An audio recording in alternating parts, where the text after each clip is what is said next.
অনেকদিন পর নিজেকে নিয়ে কিছু কথা লিখলাম। ধ্বংসের দিকে তাকিয়ে মুচকি হাসি দেওয়া অদ্ভুত মানুষ আমি। হয়তো আমি পাগল, হয়তো অনুভূতির ভিতরে কোন এক গভীর অতল দুঃখ বাসা বেঁধেছে। তবুও নিজেকে জোর করে হাসাতে শিখে গেছি। যেদিন ভেতরটা একবারে ভেঙে গিয়েছিল, সেদিনও বাইরে থেকে এক চিলতে হাসি মুখে নিয়ে সবার সামনে দাঁড়িয়েছিলাম। কষ্টগুলোকে আমি বন্ধু বানিয়েছি, একাকিত্বকে আপন করে নিয়েছি। মানুষ ভাবে আমি হয়তো সুখী, শক্ত, নির্লিপ্ত, কিন্তু তারা জানে না প্রতি রাত আমার এক একটা লড়াই।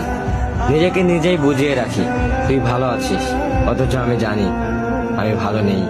ভেঙে যাচ্ছি প্রতিদিন একটু একটু করে, আর এই ধ্বংস হওয়াটাকে যেন ভালোবেসে ফেলেছি।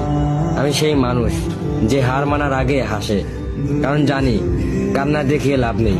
পৃথিবী শুধু শক্তদের মনে রাখে, দুর্বলদের নয়। তাই আমি অদ্ভুত, আমি অনুভূতির আগুনে পুড়ে যাওয়া নীরব যোদ্ধা। আমার জীবন কোনো সুখের গল্প নয়, এটা নিঃশব্দ বিপ্লব, যেখানে হাসির আড়ালে লুকানো থাকে হাজারো না বলা কথা, ভাঙা স্বপ্ন, হারিয়ে যাওয়া আমি।